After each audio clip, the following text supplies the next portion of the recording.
Trafficking, child trafficking का वो जो एक एनजीओ है वो है स्वर्ग, स्वर्ग एनजीओ है, भूमि, भूमि एनजीओ है, स्वर्ग एनजीओ है, भूमि एनजीओ है। इन सब से कहा जा रहा है कि वहां से चाइल्ड ट्रैफिकिंग होता था। और इसके पहले आप सबके जहन में है, कम से कम एसएसआर वॉरियर तो जानते ही हैं कि जो जो सबसे बड़ा आरोप है वो उस पार्टी में यही है कि इन्होंने कुछ टीनेज लड़कियों के साथ एब्यूसिव काम किया था और उसके उसके चश्मदीद थी दिशा। और आज पहली बार ये खबर आ रही है कि उस पार्टी में सुशांत भी थे। अब ये तो इन्वेस्टिगेशन का विषय है कि 7 जून की पार्टी में सुशांत भी थे, दिशा भी थी, परमबीर सिंह भी थे। अब पता नहीं, सचिन बाजे का नाम नहीं आ रहा है, लेकिन सचिन बाजे भी थे। और ये जो डैप की पूरी टीम है, डैप एंटरप्राइजेस की, जिसमें सूरज पंचोली, डिनो मौर्या, अरबाज खान, आदित्य ठाकरे, ये सब लोग एक ही साथ मूव करते हैं मुंबई में। जहां कहीं भी कोई पार्टी होती है तो इन लोगों का जाना तो अवश्यंभावी है। समझिए, सूरज पंचोली और सुशांत के बीच में एक बार पहले का भी झगड़ा है, जिसमें सूरज को सुशांत ने कुछ ड्रिंक लेने से कहा कि आप यार इतना क्यों पीते हो, रहने दो। उस पे वो उलझ गया और इतना उलझ गया कि वो 12 बजे के आसपास उसने सलमान खान को फोन कर दिया, सूरज पंचोली ने। और जब इसने सुशांत ने कहा कि भाई रहने दो भाई, हम तुमसे कोई उलझना नहीं चाहते, हमने तुमसे कुछ बात की है, अब इसको रहने दो, इस बात को यहीं पर ड्रॉप कर दो, हमारी तुम्हारी कोई दुश्मनी नहीं है, हमारा तुमसे क्या लेना देना है।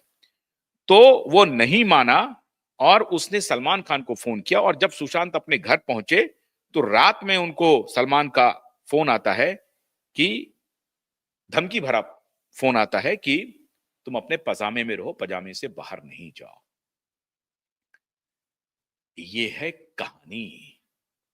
हमारे पत्रकार मित्रों को बाहर बाहर से कुछ कुछ सुना दिया जाता है और उसके बाद वो ये सोचने लगते हैं कि जो कुछ भी उनको कहा गया है वही सत्य है, वही सत्य है। ये है डैप जो आपके स्क्रीन पर दिख रहा है, जिसमें सूरज पंचोली है, डिनो मौर्या है, आदित्य ठाकरे है और अरबाज खान है। अरबाज खान भी बड़ा की प्लेयर है।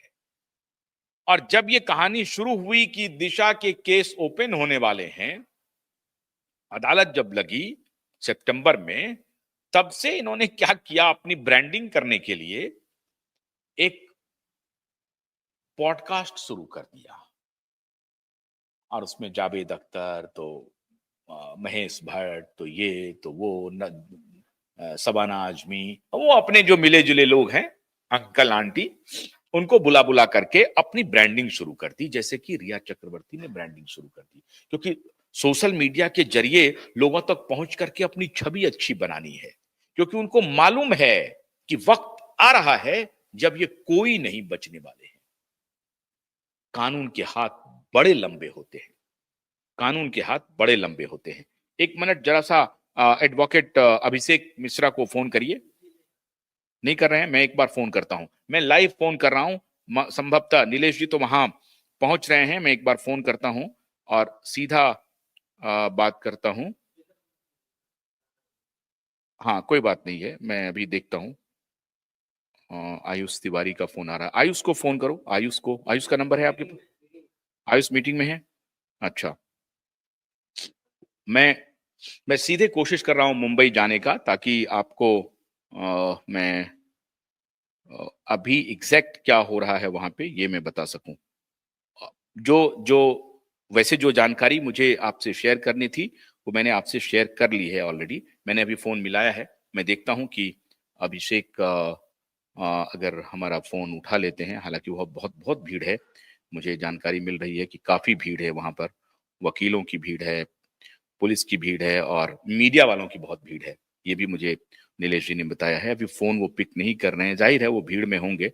वो जैसे ही पहुंचेंगे मैं कोशिश करूंगा आपके साथ कनेक्ट करने की। आप अभिषेक जी नमस्कार। हेलो। हाँ, आप पहुंच गए हैं क्या? फोन कट हो गया है, एक बार आप मिलाओ फोन से। प्रभात, प्रभात और विजय आप दोनों मिलाइए, देखिए। दिशा साल्यान के पिता सतीश साल्यान, नीलेश ओझा, मेरे पास जो इन्फॉर्मेशन अभी उन्होंने भेजा है फटाफट मैं बता रहा हूँ। सतीश साल्यान है, साथ में नीलेश ओझा हैं और उनके पूरे वकीलों की टीम है, जो अभी पुलिस कमिश्नर के दफ्तर संभवतः पहुंच चुके हैं, संभवतः पहुंच चुके हैं पुलिस कमिश्नर के दफ्तर। आज, आज का जो ये मैं आपके साथ लाइव जुड़ा हुआ हूं, ये इस केस की दिशा बदल देगा और दिशा और सुशांत को न्याय के दरवाजे खोल देगा। तो आप जो विचलित हो रहे थे अभी कि सीबीआई ने फाइल कर दिया और मोहर लगाने वालों ने मोहर लगा दिया, उसका कोई लेना देना नहीं, एकदम चिंता मत करिए आप।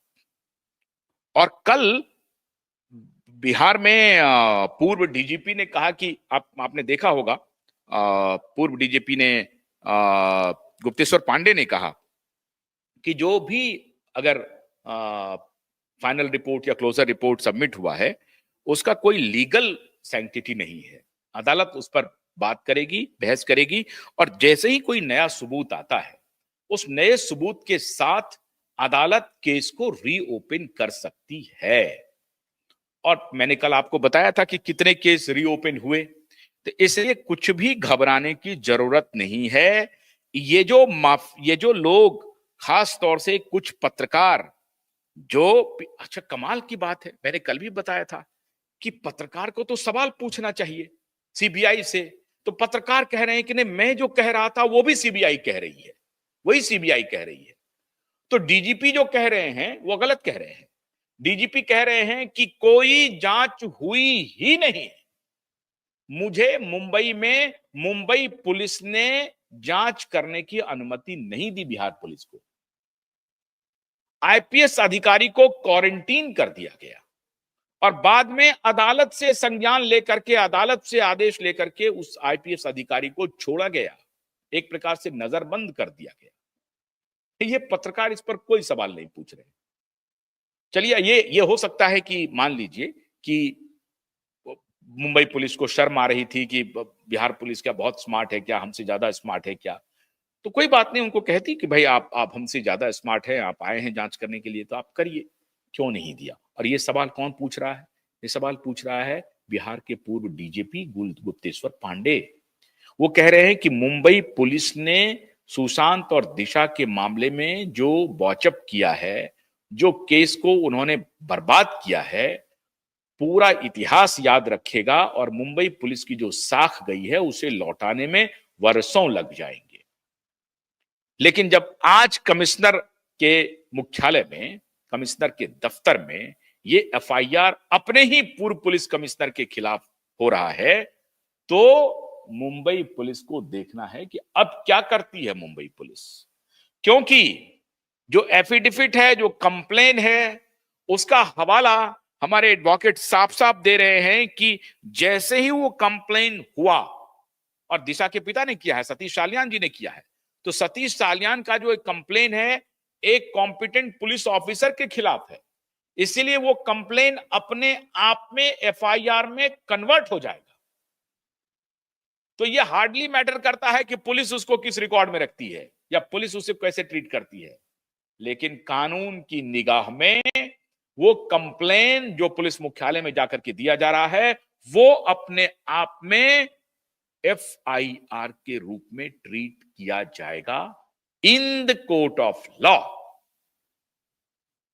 पुलिस कुछ भी बहाने बनाए, हम दर्ज करेंगे, नहीं करेंगे, सरकार दर्ज